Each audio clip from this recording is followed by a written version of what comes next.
Hey guys, and welcome back to the channel. I hope you are all doing fantastic. Happy June. Summer is just around the corner. School is almost out. So parents, I see you.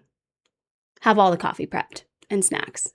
That's what we need. But like, solidarity, guys. We will survive. I promise. Yesterday, I made a community post about celebrity Jason Biggs' recent ex-wife, Jenny Mollen Biggs, and her Facebook post with her son. And yeah, your reactions summarize everything that I was feeling internally when I saw the post. And I think that given what we've covered previously on this channel with, let's say, the Dad and Daughter Dream Team and other creators similar to that, I think this is a really important discussion that we need to have because these people, they're not even trying to hide it anymore. There's no shame. And even if this is rage bait, it's not okay to use children for social media engagement and in this manner. It raises so many red flags and is crossing an insane amount of boundaries that should never be crossed. But lack of boundaries makes sense when you put all the pieces together in this situation. We've got a lot to discuss, so let's just get into it. But first, really quickly, before we get further into the video, I want to take a second and say thank you so much for clicking on my video amongst the plethora of other videos you could have chosen today. You chose to stop in here, see what's up, and I really do truly appreciate it. I think that this video is going to be really important for a lot of people to hear because there's a lot of buzzwords that get thrown around on social media and not everybody knows the true definition of them. Frankly, I didn't know the true definition until I did my research leading up to this video, and I want to share with you guys because I think that the more people that know the signs of stuff like emotional or covert incest, the better to call it out, to break this behavior, and just let influencers and celebrities know that this type of stuff isn't okay, and we shouldn't be normalizing these kinds of posts and this kind of a relationship with our children. So I really do hope you find value in today's video, in my content in general, and if you do, I would love it if you would subscribe, join us going forward, and leave your thoughts down below. I do truly try to read every single comment. I love hearing your perspective, your point of view, your thoughts, your experiences, because it helps expand my own brain, which I really do truly appreciate. And also if you could like and hype and all the things, because it really helps out the video and it allows me to keep making content for you guys, which I do also really enjoy doing. Thank you so much. Enough blither blathering from me, and let's talk about what happened. So some of you may have seen my community post. If you didn't, here's the picture here. Now, this, as I said, is Jenny Mollen Biggs, who is Jason Biggs' very recent ex-wife. And the caption goes, "Your eldest son will be the most toxic guy you ever date." Yeah. And then the pictures are something else. No matter which way you try and slice this, it's just bad news bears. You know, on one hand, she's saying that the way my husband interpreted it was like she's raising someone to be a toxic person in a relationship. But the way I interpret it is she said "your," as in possession, and "you will ever date." That sounds to me like a personal thing going on. And regardless, she's calling her son toxic. You know, so that's a whole added layer of like, what do you mean? So not only are you calling him toxic and saying that you're dating your son, which is highly concerning and alarming in itself, but you're also, on another hand, depending on how you interpret it, saying that you're raising a toxic male who's going to be toxic in his relationship. And why is he going to be toxic in his relationship? Well, because he's going to have no boundaries with his mother growing up, and she's going to be completely overbearing and overstepping and getting jealous of his actual romantic relationships, if he ever so finds one. Oh, I forgot to introduce Mickey. This is Mickey, everyone, for anyone who's new here. He is my amazing co-host, and he really he shows up for us, especially in videos where we're talking about more sensitive topics like that. And that back there is Minnie, who is sleeping over on the bed over there, as per usual. I feel like I need a separate Minnie camera because she doesn't like to be on camera. And the other day, guys, oh my gosh, Minnie jumped up here and then Mickey came back because Mickey wasn't here. And then Mickey came back and he was all like offended that Minnie was in his spot. But then they were lying down together and I wasn't filming that day and I wasn't ready to film and I had nothing to film. And I was like, this would be perfect to film. They're both here. It was really cute. I took a picture. I'll insert it here. But yeah, it was really cute. Anyway. Back to the less cute stuff, because I would talk about my cats all day. I don't even know where to go from here, guys. Like, this is so disturbing. And honestly, when I said the more you look at it, the more disturbing it becomes. And no matter which way you try to rationalize it, it's just not good. So she's raising her son to be toxic. She's going to be an overbearing mother-in-law. With this kind of mentality is the literal definition of a monster-in-law. The definition of it. And the thing is I want to make it clear, this isn't about the fact that like cuddling your kids is wrong or anything like that. I think that children need physical affection from both their mother and father. It is developmentally important for them to have that connection and attachment and that level of physical love. However, this is not that. And the emotional baggage that is behind this post is also very concerning. And now she's made national headlines, which is fantastic because, again, someone said, like, I'm so happy that this is being called out because these people have no shame anymore. They aren't even trying to hide it. And why is this allowed on social media? Apparently now it does have a community note in it that it says that it promotes like PDF relationships with children. So it's really nice that social media is catching up in that sense because I feel like James Charles also has community notes on his content now being like, he's a predator, so just like be forewarned, which I am so here for. These people need to be called out. Public shaming for unacceptable behaviors needs to be normalized and called out again. Otherwise, we risk normalizing these kinds of behaviors and this kind of relationship or treatment of children. And that's not a good place that we're gonna be going if it doesn't stop. I literally just found this, her clapback to the criticism she's receiving. And this is absolutely ridiculous. And of course, she's twisting it to be, woe is me, I'm the victim of unwanted, unneeded criticism. But even her clapback response is super concerning. It's like, because I'm getting separated, because I'm not protected by the institution of marriage, I'm suddenly like a different kind of target in what I'm posting. Like, this is absolutely jaw-dropping. A photo of me hugging my 12-year-old is getting ridiculed. She defended her relationship with her son, saying critics would not understand the bond unless they had experienced a similar parent-child dynamic. Mollen's sister-in-law publicly supported her, arguing that affection between parents and children is normal and that such moments become increasingly rare as children get older. And it's like, you guys are completely missing the point, and you're also neglecting the fact that you said he's going to be the most toxic guy you ever date. Like, did we completely forget about the caption? This isn't just about a picture of her hugging her son, and for her to come on and be like, oh, I'm just giving my son affection, and like, also to say you wouldn't understand unless you have the same kind of bond with your relationship. No, your bond with your son is crossing some really serious emotional boundaries, obviously, because you think you're dating him and he's toxic towards you for whatever reason. Why? Because he's not giving you the same kind of affection that you're expecting because he's your son? Make it make sense. Please, someone make it make sense. But this is such a cop-out and dumb response to the criticism because nobody is criticizing people cuddling or showing physical affection to their children.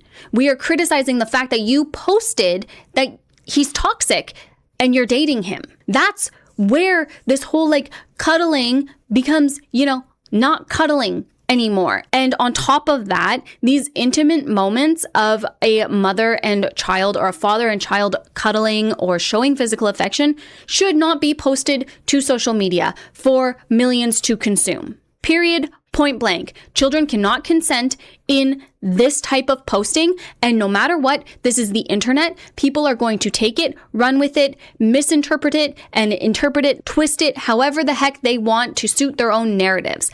But her words are what are concerning here, not the fact that she's giving her son a hug. Maybe the fact that you're filming yourself giving your son a hug, that's weird. That's weird. But no, you said he was the most toxic guy you are ever going to date. And that's not lost on anyone. So don't come at us with, it's normal for parents to show physical affection. Yes, it is normal for parents to show physical affection to their children. Saying that you're dating your child is not normal, and you deserve backlash for that. What a silly cop-out of a clapback. Since covering the dad and daughter dream team, the term emotional incest and covert incest came up quite a few times. And frankly, I didn't know that was a thing. I had no idea what it was. And my own bias and assumptions assumed that it would be something like inherently sexual or anything like that. Because when we think about incest, and that type of abuse, well, that's what it is. But emotional incest or covert isn't the same thing. So I found a really good breakdown on Charlie Health. It's from the licensed counselor and primary therapist at Charlie Health, Kathleen Douglas, who is going through and explaining what emotional incest actually is and breaking it down. And I think this is really important because when I learned this, I was like, oh, okay, now I can be aware of this type of thing. And now I can start training my brain to look for certain red flags. And circling back to the dad and daughter dream team, there is absolutely some level of emotional incest going on and enmeshment, which are very closely tied together. And that also kind of ties into what's called emotional parentification in children. And it's just like, it's so messy. So the definition of emotional incest is when a parent or primary caregiver treats a child like their romantic partner. The parent relies on the child to get their own emotional needs met that would normally be fulfilled by an adult partner. The relationship is not physically or sexually intimate in nature, but it is inappropriate and unfair to the child nonetheless. Again, it's not necessarily inherently sexual, but it's still really important to realize that it is absolutely a form of abuse. When a parent or caregiver engages in covert incest, boundaries are blurred or non-existent. This is known as enmeshment. The child is placed in a mature emotional role, and they become the primary emotional support for their caregiver. They might feel like a parent themselves, taking care of their parent's need all the time, and this is referred to as emotional parentification. And I feel like, especially in influencer culture nowadays, we see this a lot where influencers are trying to be open and honest with their children, but they're kind of crossing those boundaries. And we also have to realize that it's okay for parents to open up about their struggles and stuff they're going through with their children, but it's not okay to cross those emotional boundaries and rely on your children for emotional validation. And I feel like we see that a lot. If I'm thinking about parent-child relationship, and another one we've seen recently, Abby Fickley is one that comes to mind because she feels like she's constantly looking for that validation from her daughter. I don't know. And then, of course, we have the dad and daughter dream team who are glaring examples of this because Sarah is so enmeshed in her parents' lives and protecting them and standing up for them and all the things that it's just a blatant example of this. Now, it goes on to say that emotional incest can present in different ways. The overarching theme is crossing boundaries of what's normal and acceptable for a parent-child relationship. Essentially, in this type of relationship, the caregiver's needs must always come first. If the child attempts to do anything that detracts from that, it places them in a very uncomfortable position, and the parent often tries to make the child feel guilty. So anytime the child tries to break away from this dynamic or do something for themselves, even go hang out with friends or start dating or get a job, who knows? they end up getting guilt tripped because they're not there to fulfill their parents' emotional needs. And then she goes on to list some examples of what this might look like in a family dynamic. A parent overshares details of their romantic relationship with a child, discusses marital troubles in detail with a child. When a parent puts their own emotional needs before the child's emotional needs, when a child is forced to give up age-appropriate activities so they can be present for the parent. That's a big one. That's basically taking away their entire childhood. When a parent is jealous of their child's friends or anything that occupies their child's attention. When a parent doesn't give the child privacy or their own space. When a parent vents to a child about trouble at work. When a parent makes the child feel guilty if they aren't complying 100%. And what's really interesting to me, and a reason why this type of tends to fall short and people don't realize it, is because oftentimes I feel like it can be a really slow, gradual roll up to being in a full-blown, emotionally vulnerable relationship with your child. But it also sometimes isn't necessarily intentional or done with malicious intent. Sometimes a parent doesn't realize that they are doing this to their child, that they're crossing those boundaries. Obviously, there's nuance to everything, right? And it would really depend on the situation at hand, but it's not necessarily something sinister or something that the primary caregiver or parent is even aware that they are doing. But in the case of Jenny, here's where it starts to get really concerning. Why people engage in this unresolved mental health struggles. Now, Jenny has opened up about feeling overshadowed by her ex-husband's success and his fame and kind of falling by the wayside, and also shared her struggles with her mental health and her self-worth. Unresolved mental health struggles like significant depression, where someone couldn't just get out of it and they just feel so isolated and alone. They turn to their children because their children are there. Their children are always there. They kind of don't have a choice when they're young. Unhealthy boundaries is another reason why people could engage in this type of relationship with their child. And that could be due to a lack of role model for them growing up, or being victims themselves from their own parents and thinking that this is a normal, I'm just close with my kid. Oh, we're close. We can tell each other everything. It's like, no. You shouldn't be telling your child everything. It's okay to be open and honest that you're struggling or whatever, but they should not know everything. Boundaries. Another thing is a distrust in other adults, potentially being hurt or screwed over in the past, and they just feel that they can't trust other adults, so they turn to their children. But here's where it gets really alarming in this particular instance: insufficient support system. A parent may turn to their child for emotional support if they don't have any adults in their support system, and that's why they turn to their kid. Or they may be going through a divorce where they've lost their primary partner or main adult relationship and feel like they don't have anyone else to turn to other than their child. Now, as I said, their divorce just recently got announced. So even if it's been rocky for a little while, they separated a little while ago, it is still very fresh. It is still a recent divorce or separation. And now, a week ago, she posts this. That's alarming. And it shows the level of dependency that she might be putting on her children, the level of emotional dependency that she's putting on her son. And this is concerning overall because it can impact the child very significantly in many different ways, because it is a form of emotional abuse and borders the line of emotional neglect, if we're being real, because the child's needs are never put first. It's always the parent above the child. The child is therefore always protecting the parent, always protecting their emotions or their mental health, and that leaves very little room for the kid to actually be a kid. And some ways that it can impact them is lacking the opportunity to develop healthy emotional boundaries, and they will continue to struggle with that for their whole life, leading them to being vulnerable to being taken advantage of. Impaired sense of safety, since they feel so responsible for their parents' emotional stability. No space to simply just be a kid.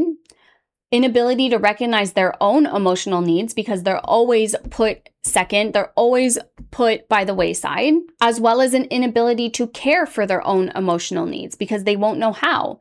They would be so focused on caring for their parents' emotional needs. So there's an inability to recognize and also care for their own emotional needs, which makes sense, because how are you going to recognize your own needs if they never came first, if they never mattered, and know how to cope and take care of them with no tools?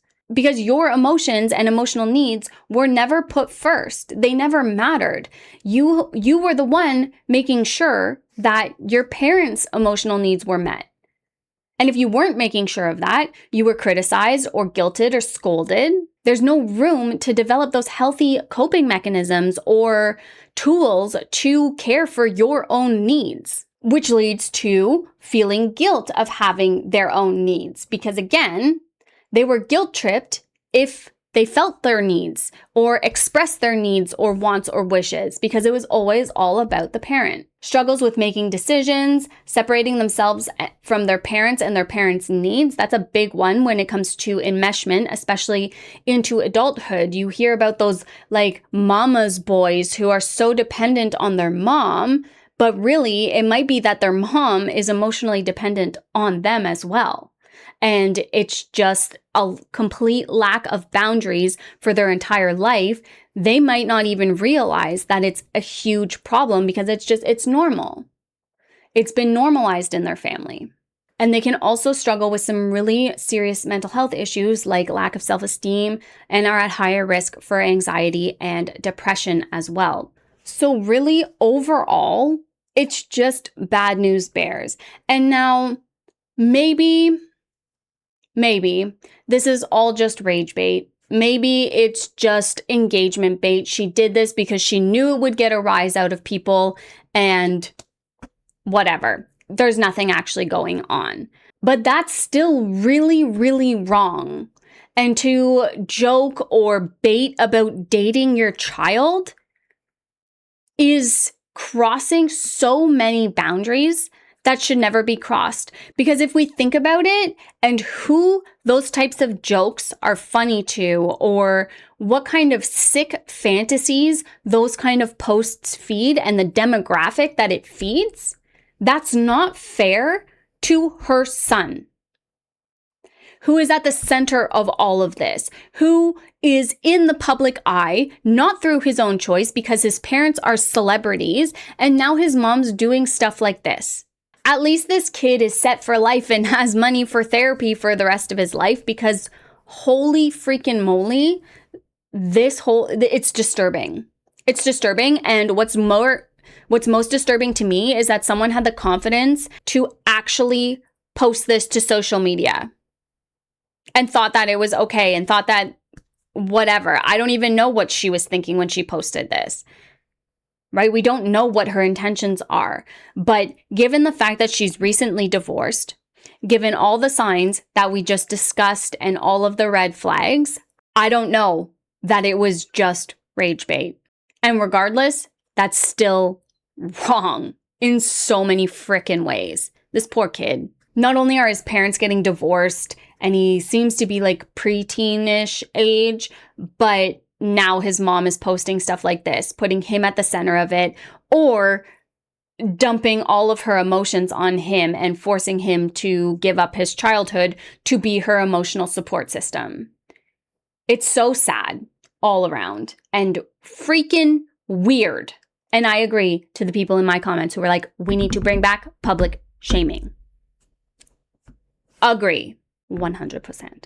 But that's what I have for you guys for this video. I just wanted to hop on and talk a little bit about what I learned about emotional incest, what it actually is, how it's not always necessarily intentional on the parents' end, and how, you know, just because someone says like, oh, my little bestie or whatever they post doesn't mean that there's that type of stuff going on. But I think that knowing the red flags and being able to identify them and see them and be able to see them in posts like this is really important in order to not normalize this behavior and start to break those cycles.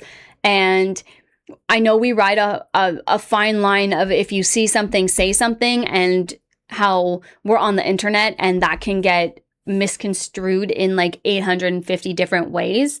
But we're also living in a timeline where predators are protected, where predators are literally running countries and are protected and nothing's happening. And now we have celebrities who are posting really weird, crazy stuff like this.